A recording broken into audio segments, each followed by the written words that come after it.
Now, the greatest radio shows of all time.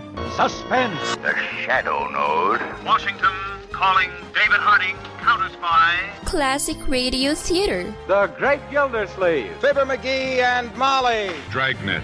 Gunsmoke. The Lone Ranger. Now, step back into a time machine with your host, Wyatt Cox. Good evening, friends of the Inner Sanctum. We go back 78 years, October 22nd, 1944, an episode of The Weird Circle and the Burial of Roger Malvin. And we thank you for tuning in. On this Saturday, this is the 22nd day of October. This is the 295th day of the year, 70 days remaining until we get to 2023. Now, it was on this date in 4004 BC, according to 17th century chronology of the history of the world formulated by James Ussher of the Anglican Archbishop of Armagh, the universe was created. That's what he said. Last hanging for witchcraft in the U.S. on this date in 1692. The College of New Jersey got its charter on this date in 1746. It's now known as Princeton, New Jersey. Russia founded a colony on Kodiak Island, Alaska in 1784. 1,000 meters above Paris on this date in 1797, André Jacques Gardenier made the first recorded parachute jump. Sam Houston inaugurated as the first president of the Republic of Texas in 1836, and in 1883 the Metropolitan Opera House in New York City opened with a performance of Faust's Godnun's Faust, I should say. A run on the Knickerbocker Trust Company stock on this date in 1907 set into events a motion that would lead to a depression, the Panic of 1907. Toastmasters International, founded on this date in 1924, the speaking group, led to a lot of people speaking and, being able to speak. J. Gordon Whitehead sucker-punched magician Harry Houdini in the stomach on this date in 1926. And in East Liverpool, Ohio, notorious bank robber Pretty Boy Floyd shot in 1934, killed by FBI agents. Soviet Union detonated its first nuclear bomb on this date in 1949. In 1962, President Kennedy announced American spy planes had discovered Soviet nuclear weapons in Cuba, and he ordered a naval quarantine of the island nation. To halt this offensive buildup, a strict quarantine on all offensive military equipment under shipment to Cuba is being initiated. Second, I have directed the continued and increased close surveillance of Cuba and its military buildup. Should these offensive military preparations continue, thus increasing the threat to the hemisphere, further action will be justified. I have directed the armed forces to prepare for any eventualities. Third, it shall be the policy of this nation to regard any nuclear missile launched from Cuba against any nation in the Western Hemisphere as an attack by the Soviet Union on the United States, requiring a full retaliatory response upon the Soviet Union. President Kennedy then made a direct appeal to Soviet leader Nikita Khrushchev. I call upon Chairman Khrushchev to halt and eliminate this clandestine, reckless, and provocative threat to world peace and to stable relations between our two nations. I call upon him further to abandon this course of world domination and to join in an historic effort to end the perilous arms race and to transform the history of man. He has an opportunity now to move the world back from the abyss of destruction by returning to his government's own words that it had no need to station missiles outside its own territory, and withdrawing these weapons from Cuba, by refraining from any action which will widen or deepen the present crisis, and then by participating in a search for peaceful and permanent solutions. Fortunately, the Cuban Missile Crisis was successful as far as the U.S. is concerned, and the missiles were removed. Hitting the pop charts on this date in 1966, the Beach Boys' Good Vibrations. Good Vibrations was just something that came up out of our subconscious or group consciousness. Brian's always been uncannily timely in that respect with his music and with his feelings. It would become the Beach Boys' third number one hit, sold almost 250,000 copies in the first week of its release. It needed to. The cost of producing the single was between $50,000 and $75,000, or almost $500,000 today. Apollo 7 safely splashed down in the Atlantic Ocean on this date in 1968 after orbiting the Earth 163 times. AFL-CIO President George Meany called for the resignation of President Nixon on this date in 1973.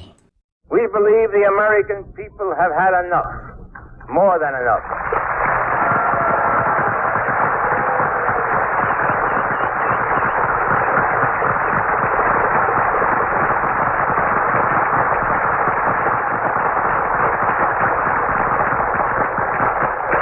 We therefore call upon Richard Nixon, President of the United States, to resign. The nearly 900 delegates at the AFL-CIO convention in Bal Harbour, Florida, called for the president to resign and to be impeached if he wouldn't. Red dye number 4 banned by the U.S. Food and Drug Administration on this date in 1976 after it was discovered it caused tumors in the bladders of dogs. The Federal Labor Relations Authority voted to decertify the Professional Air Traffic Controllers Organization on this date in 1981 for its strike the previous August. Dr. C. Everett Koop on this date in 1986 issued the Surgeon General's report on AIDS. Clearly, this disease, which strikes men and women, children and adults, people of all races, must be stopped. It is estimated that 1.5 million people are now infected with the AIDS virus. These people, the majority of whom are well and have no symptoms of the disease, can spread the virus to others. Now, the report made it clear that HIV could not be spread casually and called for a nationwide education campaign, including early sex education in schools, increased use of condoms, and voluntary HIV testing. Many people, especially our youth, are not receiving information that is vital to their future health and well-being because of our reticence in dealing with the subjects of sex, sexual practices, and homosexuality. This silence must end. C. Everett Koop, probably the best-known Surgeon General ever, but then he was in a position to where a lot of what he said dealt with significant health issues. President Reagan signed the Tax Reform Act of 1986 into law on this date, and Grand Theft Auto 3 released on this date in 2001, popularizing a genre of open-world action-adventure video games, as well as spurring controversy around violence in video games. Passing away on this date in history, singer Tommy Edwards, It's All in the Game. Sportscaster Red Barber, Blazing Saddles star Cleavon Little, you could not do that movie today. Mercury Theater, MASH, The Lucy Show, Mary Wicks passing away on this date. Owen Marshall, Counselor at Law star Arthur Hill. The very, very funny Soupy Sales. Also astronaut Paul Weiss. And from Newhart and Bosom Buddies, Peter Scolari. All those folks passing away on this date in history. This is the birth date of Titus Moody, Parker Fenley, born on this date. Member of the Three Stooges, Curly Howard, born. Actress Joan Fontaine. Bobby Fuller of the Bobby Fuller Five, I Fought the Law and the Law Won. And Annette Funicello, all born on this date in history. Turning 84 years of age today, he won 2 Emmys in Taxi and was in all of the Back to the Future movies. Christopher Lloyd. Tucker's Electrical. But I need a nuclear reaction to generate the 1.21 gigawatts of electricity. 1.21 gigawatts! I still think that's the funniest line out of the whole thing. Christopher Lloyd, 84 years old today. From Annie Hall, Tony Roberts, 83. You know him from Jurassic Park and Independence Day, but you see him frequently in the Apartments.com commercials. Jeff Goldblum, 70 years old. Country singer Shelby Lynn, 54. Pro wrestler, CPA, and now commentator when he does it, D'Lo Brown, 52 years old. From Modern Family, Jesse Tyler Ferguson is 47. And Sofia Vasilevi of Medium, 30 years old. Those some of the people celebrating the 22nd day of October is their birthday. If this is your birthday. Hi, We're the four freshmen, and we just want to say, Happy birthday to you. From 78 years ago, October 22nd, 1944, The Weird Circle here on Classic Radio Theater with Wyatt Cox on this Saturday. You know, a lot of times you have to choose between something high quality or something that saves you money. But if you can get both, why not? Especially when it comes to health care. And that's MediShare. You get both. The typical family saves $500 a month switching to MediShare. And that's huge. But it's also true that people are way more satisfied after making the switch, too. The customer satisfaction rate for MediShare is double that of the typical health insurance plan. Double. It's because MediShare works. It's been around for more than a quarter century, and members have shared more than $3 billion of each other's bills. People love having telehealth and a huge PPO network. So, yeah, really, you could save a ton and like it better. Imagine being happy with how you're taking care of your health care. If you're self-employed or part of the gig economy, or you just want a plan you're happy with, you can call right now and get a price within 2 minutes. Here is the number you need. Call 833-34-BIBLE. That's 833-34-BIBLE. 833-34-BIBLE.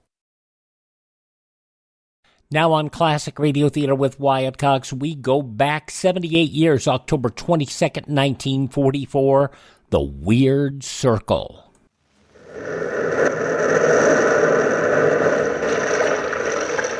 The Weird Circle. In this cave by the restless sea, we are met to call from out the past stories strange and weird. Bellkeeper, toll the bell, so all may know we are gathered again in the Weird Circle.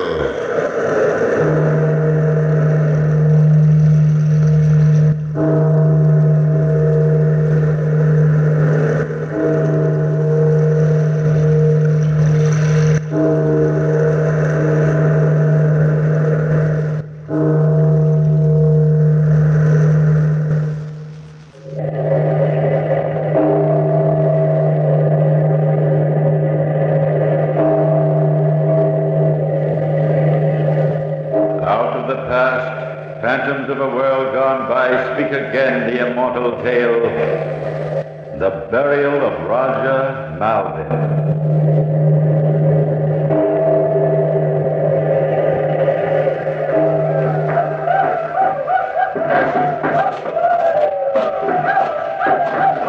Here, this way.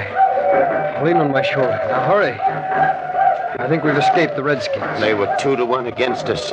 Very few of us will return to the settlements. Hark to their savage yells. Aye, but they are further distant now. Come on. Now watch out for those branches. There's a clearing in these oaks. Why, look at that great rock. Its smooth surface must be 15 feet high, like a granite palisade. More like a gigantic gravestone. Reuben, my boy, I can go no further now. Put me down. You are badly wounded yourself, so rest a while and gain strength, for there are miles of howling wilderness between us and the settlement. We ought to press on, sir, for we must win through. I, for one, mean to do so. If the smoke of my own chimney were on the other side of that hill yonder, it would do me no good. The Indian bullet was deadlier than I thought. Oh, nonsense. An old hunter like you doesn't give up. Now, come along. No, lad, no. There's not 2 days' life in me. I shall not burden you much longer with my useless body. When I die, you can bury me here and mark my name, Roger Malvin, on this granite headstone. Wait. I have an idea. There were other fugitives from the fight. They must have carried the news to the settlements, and by this time parties will be out searching for survivors like us. Yes, there was one dirty coward who ran away in the beginning of the fight. He most probably made good speed home. Every man on the frontier will shoulder his musket at the news and set out on rescue parties. You give me courage, lad. One of them may find us here at any time. Oh, not us, sir. Not here, for I mean to go in search of rescue. He travels best who travels alone. Reuben, you're not going to leave me here wounded and alone. The Indians will scalp me. Well, the Indians are far off by now. But there are wild beasts in these mountains. You have your hunting knife. I shall die of thirst. Here is my powder horn now filled with water. I'll leave it with you. I have loved you like a father, Reuben Bourne. and you would desert me in this trackless wilderness, leave me as food for the buzzards. And what about Dorcas, my dear daughter, whom you profess to love? Will you dare meet her eye?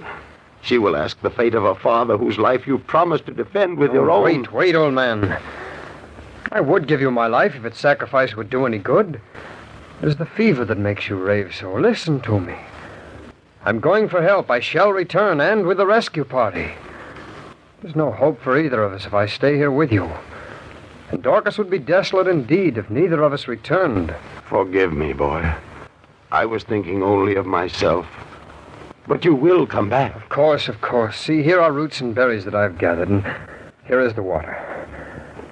Now I'll mark this place if I can just climb the rock and bend down this young oak. There is just such a sapling growing at my front door at home. Remember? Aye. Yes, they are alike.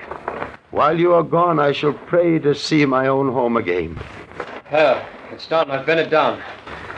Now on the topmost branch, I'll bind my kerchief, and by my blood that stains it, I vow to do my best to save you. But, Reuben, you may not meet a rescue party until it is too late for me, and the Indians war on the dead as well as on the living, so swear to return.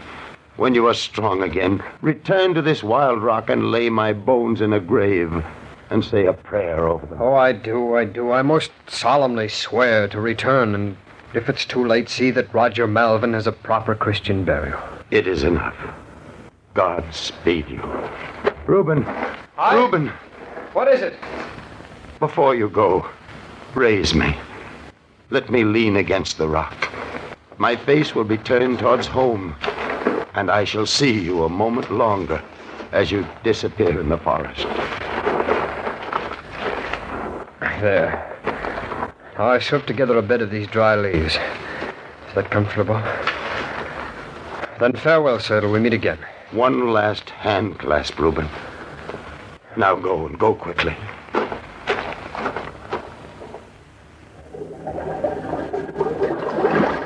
We follow this stream far enough. Devil's Lake is to the northwest. Come on. This is a frightful neck of woods for any wounded to be lost in. I fear there'll be mighty few of our rangers surviving. They were ambushed. Our men broke the strength of the tribe, though. We'll hear no more of the Redskins for a while. So I trust. The woods are getting dark. Going to rain, I calculate.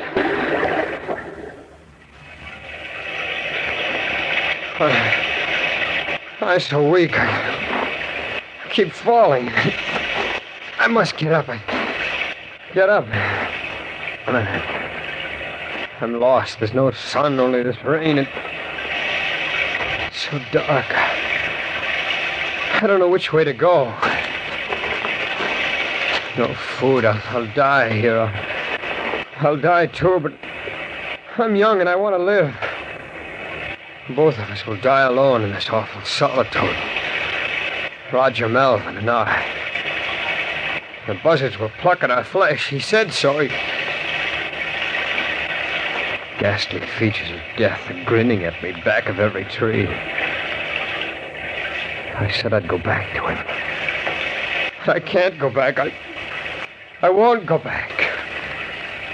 Anyway, he's dead by now. Aye, that's it. He's dead, and I buried him. I'll tell them that I buried him. Who's to know? But I won't go back. I won't go back.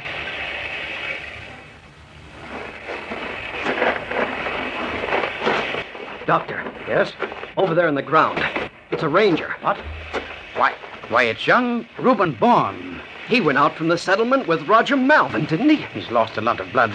Reuben, it's Dr. Wentworth. Are there any other survivors? Where is Roger Malvin?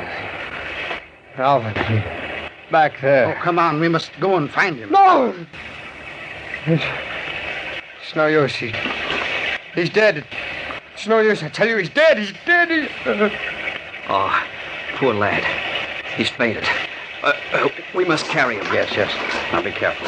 Help me pick him up. Help me. All right. We'll get him back to the settlement. Will he live, Doctor? Well, I hope so. Yes, I think he'll live.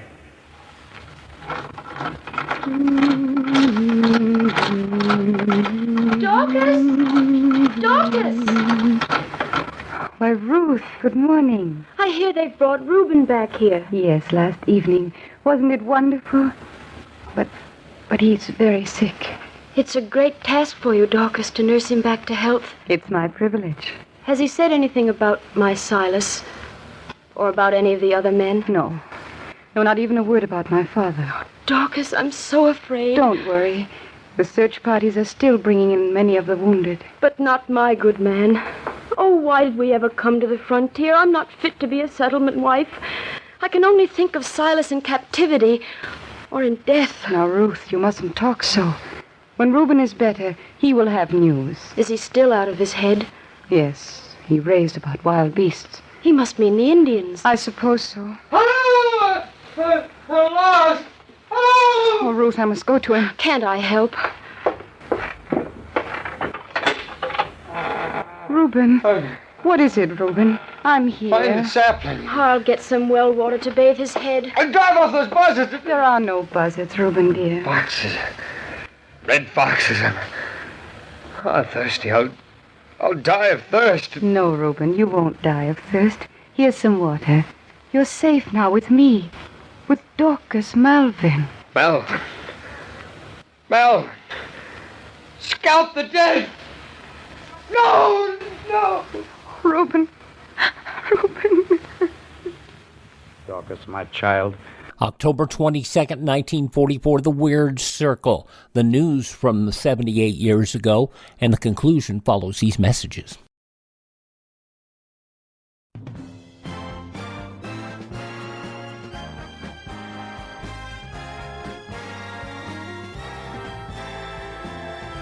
Classic radio theater on your favorite station. We're listening to The Weird Circle, the burial of Roger Malvin, as it was broadcast Sunday, October 22nd, 1944. In the newspapers of that Sunday 78 years ago, these were some of the headlines.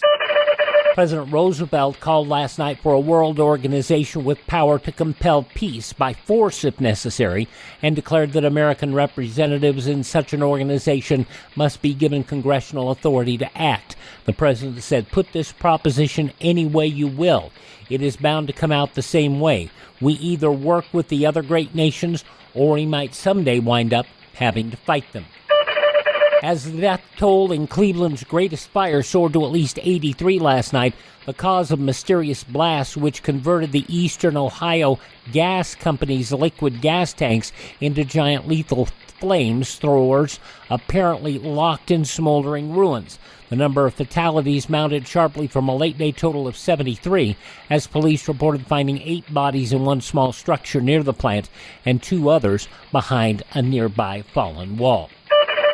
American forces on the island of Leyte in the central Philippines, penetrating 4 miles inland along an 18-mile front, have captured 2 airfields, the capital city of Tacloban, the town of Dulag, and won control of a strait leading to inland seas of the archipelago. That according to headquarters in the Philippines. The airfields, first to fall into Yank hands as potential bases from which Army planes can expand the air coverage, now provided by carrier aircraft, overrun near Tacloban and Dulag. Red Army troops in a 20-mile advance yesterday reached the Danube River, 84 miles south of Budapest, and reopened a great offensive to win the Hungarian capital, while Berlin admitted that massive Russian tank columns had driven 20 miles inside East Prussia to within 15 miles of the great German rail hub of Innsbruck. Meanwhile, German forces retreated toward a new defense line on the Ruhr River, 15 miles east of fallen Aachen yesterday, while 2 Allied armies converged on the enemy pockets, commanding the shelled estuary into Antwerp. And for the first time in 37 years, Mrs. Herbert S. Toya of Melrose, Massachusetts, hasn't any children to bundle off to school this year. The youngest of her 9 children graduated from Melrose High School recently. Her brood has attended public schools and colleges for a total of 132 academic years. Those just a few of the day's top news stories as reported in the newspapers of Sunday, October 22nd, 1944. On your radio, 78 years ago, The Weird Circle, which continues now on Classic Radio Theater with Wyatt Cox. My child, these 2 weeks since we brought Reuben home have been very difficult for you. But I think I've won my battle, Dr. Wentworth. He's been sleeping quietly like this lately. No more of those horrible nightmares? None. Good. Well, his wounds are nearly healed now. Your Reuben will get well. Oh, Doctor, I'm so thankful. Look, Dorcas, he's awake. Dorcas. Reuben. Oh, at last you know me. I can see it in your eyes. Oh, Reuben. Where am I? You're at the farm, and Dr. Wentworth and I are taking care of you. How long is it since the fight at Lovell's Pond? And the fight was early in May, my boy. And it's now the 20th. My father, Reuben. What of my father? Roger Malvin was badly wounded, Dorcas. He told me not to burden myself with him, but naturally I would not leave him. I helped him all I could, and for 3 days we struggled homeward together. Oh, Reuben. You gave him your strength, and you were wounded and bleeding yourself. And at sunrise the 4th day, I saw that his life was fast ebbing away. He died. I marked the place where I buried him. With your poor, weak hands, you dug a grave for my father. I did what I could. There is a noble tombstone above his head. Oh, I would to heaven I slept as soundly as he. Well, there's no need to thank me, Reuben, lad, for letting you visit me these few weeks. Your health is much better now. But now, let's not dwell on these past tragedies, Reuben.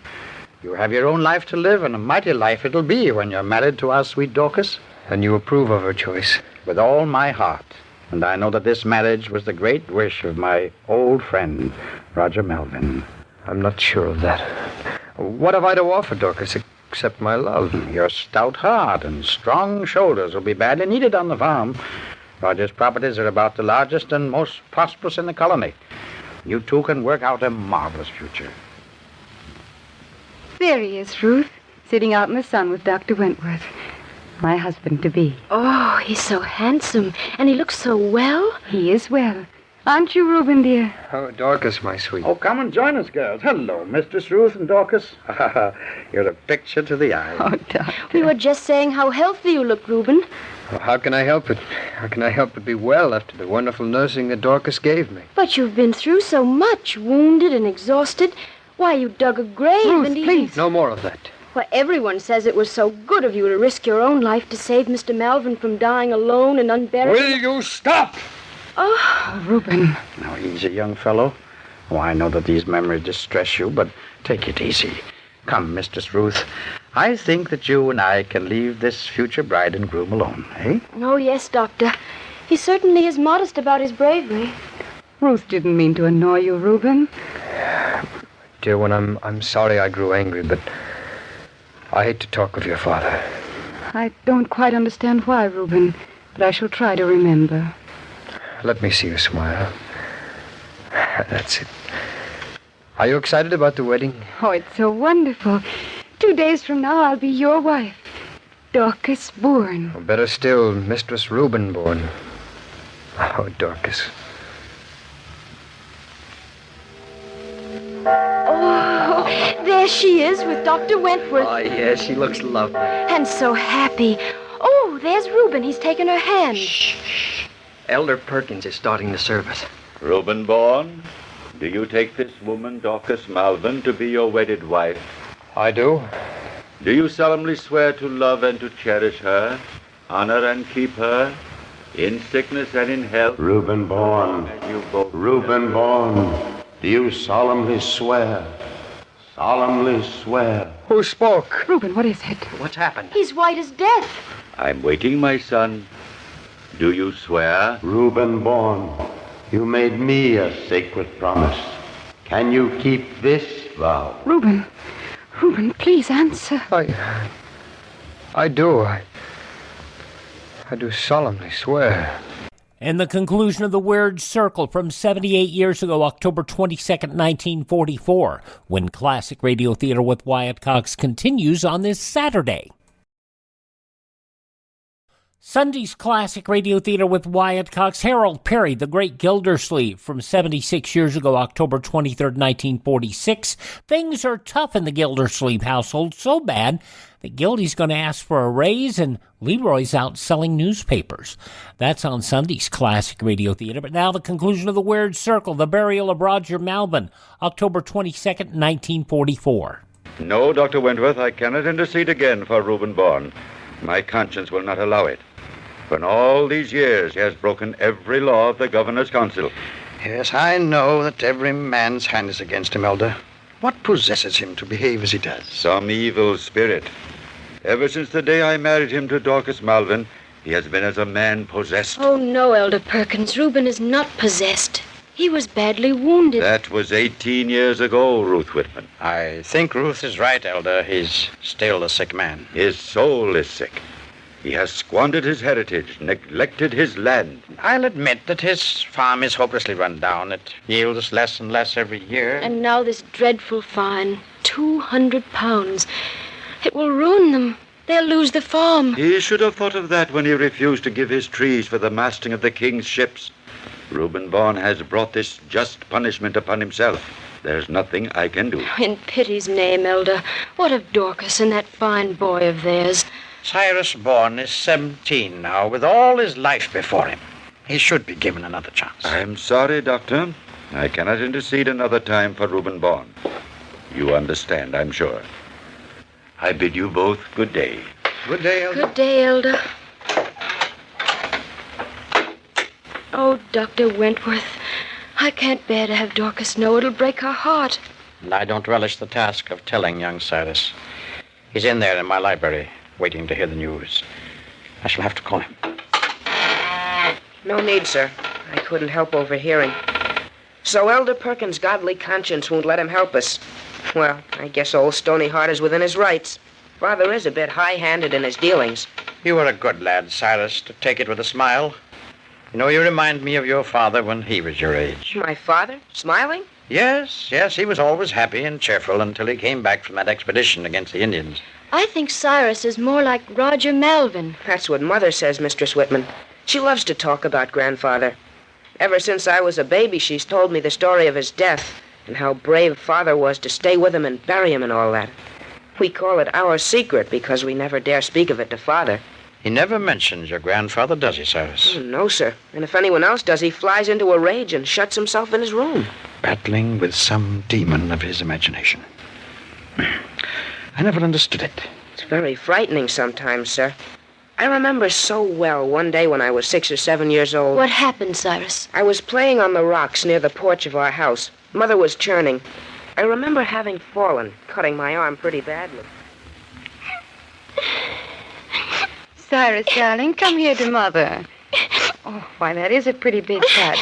Here, let me tie it up with Mother's kerchief. Now, there. That will stop the bleeding. You're a brave boy not to cry. My father didn't cry when he fought the Indians. No, little son, he didn't. See, Mother? I got blood all on me just like he had. I'm going to pretend I'm big and brave like Father was. Yes, dear. And can I dig a great big grave? Oh, Cyrus, I don't think you... Right by this little sapling? Well, if you do not hurt it, it was your grandfather's favorite tree. And I'll find a stone, a great big stone. Funny boy. What a strange game for him to play. Dorcas, where are you? Here in front of the house, dear, watching Cyrus. Oh, Reuben, did you sell the grain? The fools fined me 50 pine tree shillings for overcharging. Oh, Reuben, dear, you overcharged them again. I begged you not to. Father, see? My hand's got all blood on, just like yours did. What, Cyrus? What's that? What are you doing? Digging Grandfather's grave. Oh, by heaven. Under the sapling, see? Come see, Father, come see. My own son taunting me. Where's my axe? Don't hurt the boy, Reuben. Cyrus, come here. Out of my way, boy. This sapling will stand no longer. Reuben, no. Oh, beautiful young oak tree. Reuben, stop. Father's tree. Blast your father's tree. This will put an end to it. Yes, Reuben Bourne. You destroy the sapling. But try as you will, you can never destroy your memories. Mother, I'm scared. Look at Father. What's he staring at? I don't know, little son. I don't know. I remember when your grandfather planted that young oak. That's an unbelievable story, Cyrus. No wonder it's haunted you. Father is queer, but don't forget we've had a lot of fun together. Hunting and fishing and such things. But I'd better stop talking so much and ride on home to tell the news. Mother will be terribly unhappy. Not while she has you, Cyrus. You're a fine boy. Mistress Whitman, I think you're prejudiced, but thank you just the same. Goodbye to you both. Carry my love to Dorcas. Goodbye. Goodbye, boy. God bless you. Whoa, Brownie. Whoa. Here we are, boy.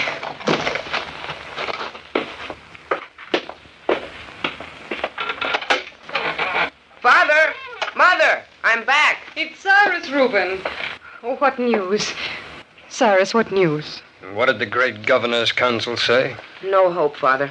We have to pay the £100 or give up the farm. Well, I'll not pay it. I can have this place. I'm sick of it. I'm sick of them all. Bigoted, narrow-minded. What do we do, Reuben? We'll go into the wilderness and make a new home. Mother, dear, we'll build you a fine new house, won't we, Father? Yes, son. A house of my own. We'll only take what the horse can carry.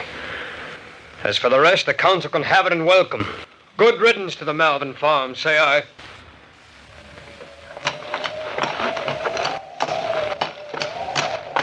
Father, for the last 2 days, we've not been following the Blaze Trail. I know where we're going, Cyrus.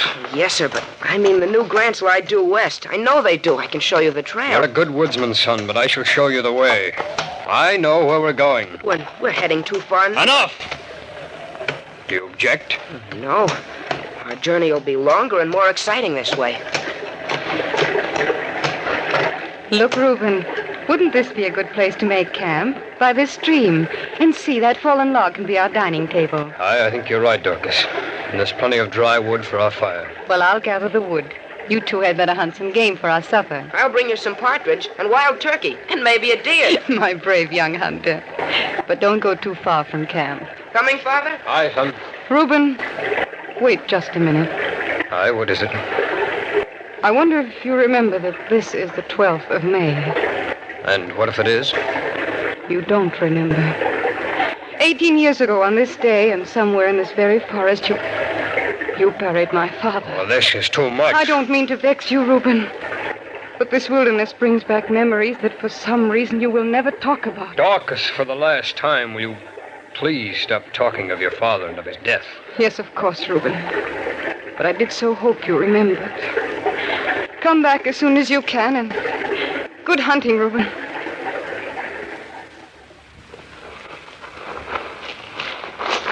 Now, where did I leave you? I'm sure I'd know that great rock. I must find it. Where am I? Ah, there's the sunset on my left. I'm heading north, all right. I'm sure the rock is nearby. Is that a grove of oaks ahead? Yes, it is, and there were oak trees where I left him. This must be the way. I will find the place, and when I do, I shall take up his bones and finally give them burial. And at last, I may have peace in my heart. But wait, the sunlight shining on a mass of granite rising above the trees. It's the rock. Yes, it is. I found the rock. Yes, Reuben Vaughn, you found the rock. All these long years, my bones have lain on the cold, hard ground. They're only covering the rotting leaves. And now you've dared to come back. Yes, Roger Malvin, I've dared to come back to right the wrong I did you and find rest for my tortured soul. You are too late, Reuben Vaughn. There can be no happiness. It's never too late to make amends. You are too late, Reuben Vaughn. There can be no happiness. But I've come back, Roger. I promised to come back. Too late. Too late. Reuben Vaughn is too late. Silence! Silence, old man. The whole forest will hear. You are too late. Too late. Silence, I say! Silence! I'll stand no more! Ow! Why, that was a human cry. Oh, what have I done? Oh, what have I done? Oh, great heaven. Reuben! Reuben! I heard a cry. Where are you, Reuben? Reuben! Reuben, what's happened? Speak to me, Reuben. Speak to me. What are you staring at? Look. Sorry. Yes, Dorcas. I have killed our son.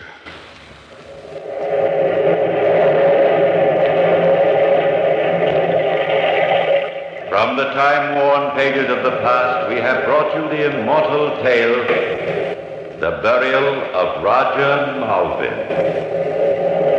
Bellkeeper, toll the bell.